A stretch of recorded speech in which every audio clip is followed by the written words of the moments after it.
시편 13장입니다.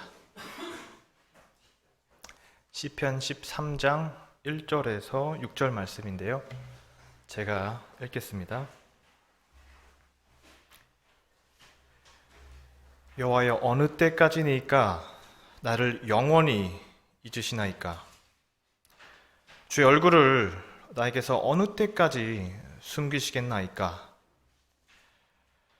나의 영혼이 번민하고 종일토록 마음에 근심하기를 어느 때까지 하오며, 내 원수가 나를 치며 자랑하기를 어느 때까지 하리이까? 여호와 내 하나님이여, 나를 생각하사 응답하시고 나의 눈을 밝히소서.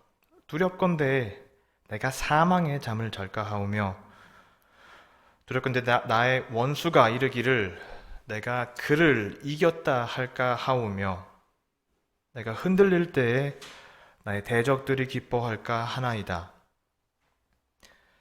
나는 오직 주의 사랑을 의지하였사오니 나의 마음은 주의 구원을 기뻐하리이다. 내가 여호와를 찬송하리니 이는 주께서 내게 은덕을 베푸심이로다. 아멘. 설교의 가르침 천국의 비밀 6144항에서 한 구절 읽어드리겠습니다. 사람이 절망의 상태에서 빠져나올 때 그는 사형을 선고받았다가 감옥에서 풀려난 사람과 같다. 아멘.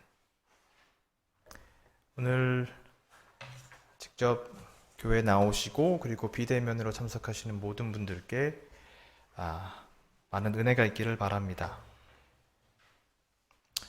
오늘 설교 제목은요, 어느 때까지입니까? 라고 정해봤습니다. 또 다른 부제라고도 할 수 있겠네요. 부제로는 우리의 원수가 누구입니까? 그렇게도 볼 수 있겠네요. 시편의 저자가 누구죠? 대부분의 저자는 이제 다윗이겠죠. 오늘 시편의 저자도 다윗입니다. 다윗 하면 무엇이 떠오르세요? 어떤 이야기가 떠오르시나요? 누가 골리앗이라고 그러셨죠, 방금? 네, 제가 적어놓은 건데 맞습니다. 다윗 하면은 약관의 나이에 골리앗을, 이 블레셋의 엄청난 장군, 거대한 장군이지 않았습니까? 그 골리앗을 이 돌팔매질 하나로 때려잡았었죠. 그렇다면 사울 왕과의 관계는 기억하세요? 사울 왕 같은 경우에는 사실 다윗을 굉장히 질투했습니다. 질투를 한 나머지 다윗을 죽이려고 몇 번 시도도 했고요. 근데 다윗은 굉장히 충직한 사람이었습니다. 단순히 사울이 왕이었다는 그 이유 하나만으로 끝까지 그 모든 사실을 알았음에도 불구하고 끝까지 충직했던 사람이었습니다. 그리고 다윗이 이후에 왕이 된 이후에도 이런 용맹함, 충직함, 이런 모습들을 한결같이 보여주었죠. 하지만 다윗에게도 부침이 있었습니다. 그에게도 어김없이 실수가 있었고 고난이 있었고 그리고 실패가 있었습니다. 그래서 오늘 본문 13장 1절 그리고 4절 말씀에서 다윗은 지금 절망합니다. 그는 구원을 기다리고 있는데요. 도대체 무슨 일을 겪었길래 이렇게 절박하게 구원을 기다리고 있는 것일까요? 몇 가지를 한번 살펴보겠습니다. 혹시 다윗과 밧세바 이야기는 당연히 기억하시겠죠? 밧세바에게 사랑에 빠져서 다윗은 밧세바의 남편이었던 우리아를 전장 최전방에 보내버립니다. 그래서 죽임을 당하게 만들었죠. 다윗은 엄밀히 살인을 저질렀습니다. 그리고 이후에 밧세바와 다윗 사이에서 탄생한 아이가 하나 있었는데 이 아이는 일찍이 병에 걸려 죽고요. 또 가족 불화도 심했습니다. 다윗에게는 셋째 아들인 압살롬이라는 아들이 있었는데 이 압살롬이 왕인 다윗에게 아버지가 왕이지 않습니까? 근데 반역을 일으킵니다. 그래서 그 일 때문에 다윗은 예루살렘 성에서 쫓겨납니다. 예루살렘에서 쫓겨나죠. 그리고 압살롬의 반역은 실패하고 셋째 아들마저도 죽임을 당합니다. 다윗의 병사들에게. 물론 우리가 다윗이 갖고 있는 전체적인 이야기에서 좋은 면을 비춰볼 수도 있습니다. 왕으로서 다윗은요, 가나안 땅 대부분을 정복을 했으니까요. 뭐 영광의 시간도 있었겠지만 문제는 다윗의 삶이요, 결국에는 싸움과 전쟁으로 물들어 있었다는 것입니다. 오늘 2절과 4절 제가 한 번 더 읽어드리겠습니다. 내 원수가 나를 치며 자랑하기를 어느 때까지 하리이까? 4절에서 두렵건대 나의 원수가 이르기를 내가 그를 이겼다 할까 하오며 내가 흔들릴 때에 나의 대적들이 기뻐할까 하나이다. 다윗의 절망이 들리십니까, 여기서? 제가 여러 가지 이야기들을 설명드렸지만 사실 이 시편 13장에서 정확히 어떤 이유와 배경에서 지금 다윗이 이렇게 절망하고 있는지 아니면 구원을 기다리고 있는지는 확실하지는 않습니다. 근데 분명한 것은 굉장히 막강한 원수라는 거죠. 그렇다면 우리는 어떻습니까? 우리가 시험을 겪으면서 상대해야 하는 막강한 대적은 누구입니까? 우리의 원수는 어디에 있습니까? 한번 떠올려 보시기 바랍니다. 지금 당장에 내 적이 누구지? 내가 가장 싫어하는 사람이 누구지? 사람이 이런 부분에서까지 사람이 굉장히 이기적이라는 게 느껴지는 게 우리는 보통 적을 밖에서 찾습니다. 밖에서. 그리고 적과 아군을 구분할 때 특히나 내 편인 사람, 내 편이 아닌 사람, 이거를 딱 구분 지어가지고 그것이 잣대가 되는데, 뭐 제가 여러 가지 이제 드릴 여러 가지 예시가 있기는 하지만 모르겠습니다. 이게 저만 해도 사실 굉장히 부끄러운 일인데, 이제 전 TV를 이렇게 보잖아요. TV를 보면은 제가 TV를 자주 보진 않지만 TV를 보면은 이렇게 뭐 연예인들이나 뭐 영화 배우나 이렇게 나오잖아요. 근데 이게 누가 딱 등장을 하면 그냥 이렇게 채널을 돌리고 싶은 사람들이 있어요. 별 이유가 없는데. 이게 웃긴 게 저만 웃고 있는 거 보니까 이게 저만의 문제인 것 같은데, 뭐 아니면 직장 생활하면서도 보면은 뭐 우리가 좋아하는 상사가 있고, 그죠? 싫어하는 상사도 있고, 또 내가 좋아하는 친구도 있고, 내가 싫어하는 친구도 있고, 뭐 공통된 친구가 있어서 어쩔 수 없이 뭐 어울려야 하는 친구가 있다거나, 뭐 정치인도 있을 테고요. 그냥 맹목적으로 싫어하는 정치인, 나랑 다르다는 이유 때문에. 사람뿐이겠어요. 사상, 문화, 인종, 우리는 내 편과 적을 나누어서 적대시하는 많은 것들이 있습니다. 그런데 영적인 싸움에 있어서, 영적인 삶에 있어서 대적은 누구일까요? 우리의 대적은. 네. 자아. 네. 맞습니다. 그 적과의 동침이라는 표현도 있는데, 가장 가까이, 우리에게 가장 가까이 있는 적이 바로 우리 안에 있습니다. 우리 안에 있고, 우리 일상 속에 있는데, 오늘 한 가지만 제가 예시를 듣겠습니다. 그거는,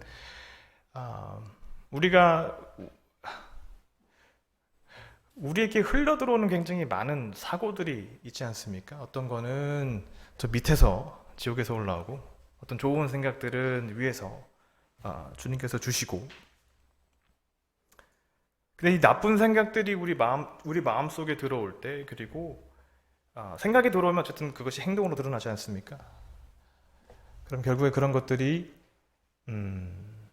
다 우리 마음 속에 시작해서 교회를 어지르고, 우리 인간 관계를 어지르고, 우리 가정을 어지릅니다. 그리고 이런 생각들은요, 생각보다 끈질깁니다. 생각보다 끈질깁니다. 마치 자기네들이 무슨 어떤 유기적인 생명체로 되는 것 마냥, 우리가 어떤 사고에 사로잡히면은 무슨 우리가 좋아하는 무슨 노래 후렴구 있잖아요. 그게 머릿속에 맴돌듯이 아주 끈질기게 쫓아오는데,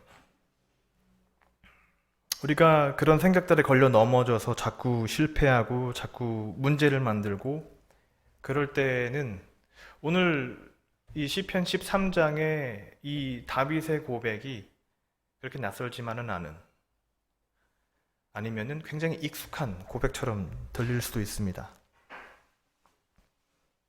다윗이 이렇게 이야기합니다. 어느 때까지입니까? 이렇게 네 번을 얘기합니다. 네 번을. 지금 오늘 13장에서.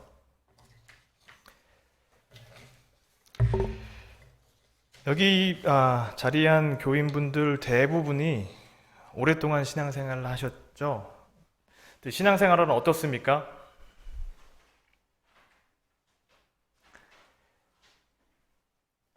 의심 속에서 사실 신앙이라는 게 굉장히 사실 중요한데, 의심 속에서 그냥 끝까지 신앙을 붙들고 가는 거거든요. 내 안의 악을 끊어내려는 노력이고, 그래서 때로는, 어떻게 보면 새로운 사람으로 거듭나기 위한 과정이기 때문에, 때로는 이게 끝나지 않을 것 같은 그런 여정처럼 보이기도 합니다. 그래서 때로는요, 내가 어깨에 진 이 멍에를 그냥 벗어 던지고 싶기도 합니다. 그냥 이게 다 사라져 버렸으면 좋겠어.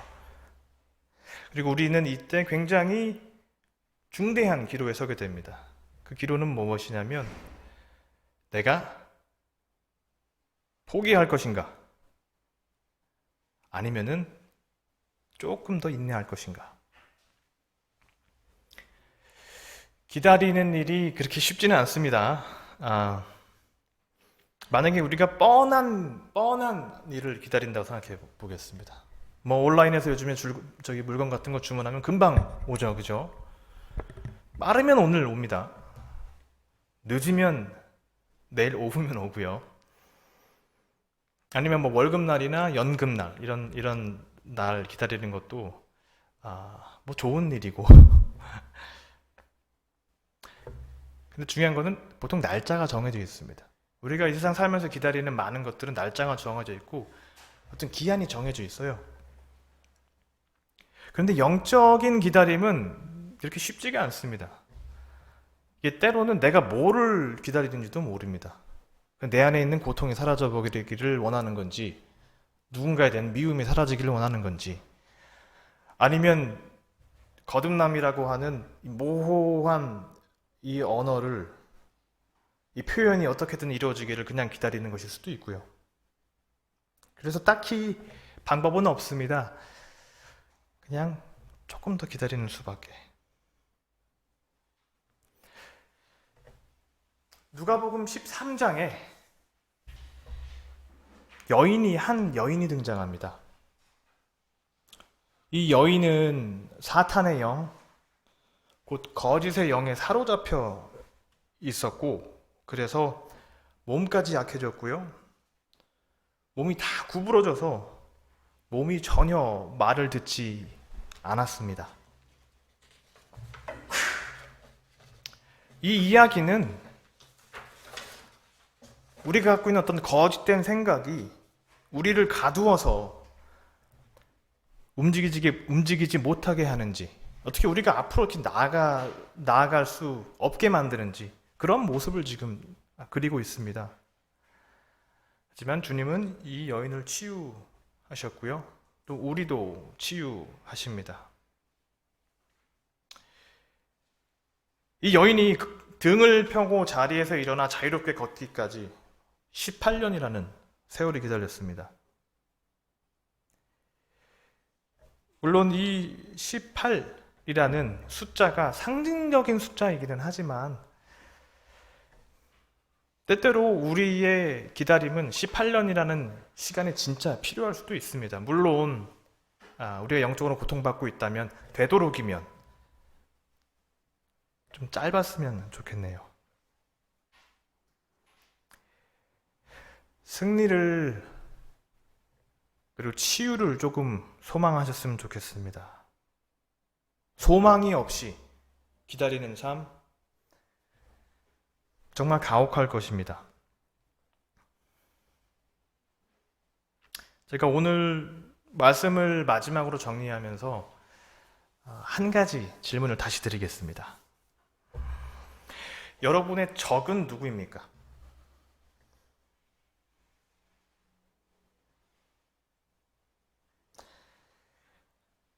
가장 우선적으로 우리가 맞서 싸워야 할 적은 어떻게 보면 우리 자신이고요. 물론 그 중에서도 우리라는 거는 우리 안에 좋은 면이 있고 나쁜 면이 있으니까.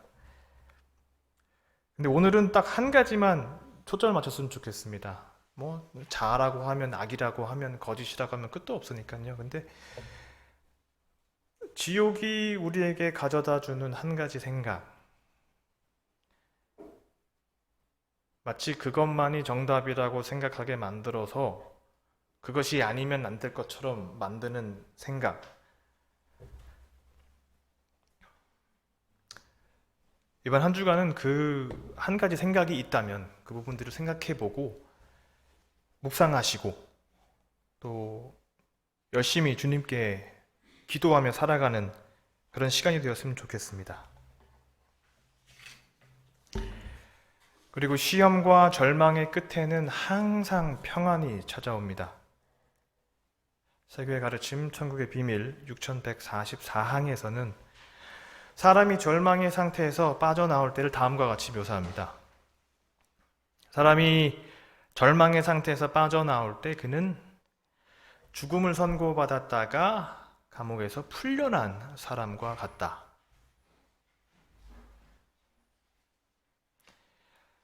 절망의 상태에 계시다면 조금만 더 인내하시고, 또 저는 한 가지 더 나누겠습니다. 다윗이 시편 27장에서 이렇게 또 격려를 또 하네요.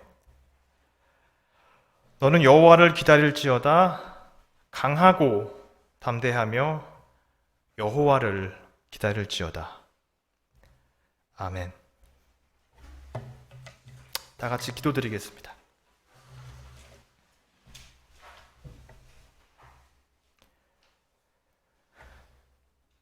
주님,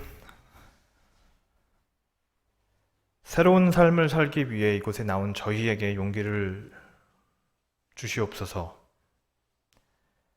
주님께서 저희를 변화시켜 주시도록 기다리는 일은 때로는 하염없습니다. 하지만요, 주님은 저희가 예측하지 못하는 방식으로 저희의 생각을 바꾸시고 지옥의 손길에서 저희를 건져 올리십니다. 저희가 해야 할 일은 주님께서 주신 의지력을 가지고 끝까지 인내하고 끝까지 소망하는 것입니다. 하지만 소망은 거저 생기지 않습니다. 주님이 하신 말씀과 약속을 떠올릴 때 생깁니다.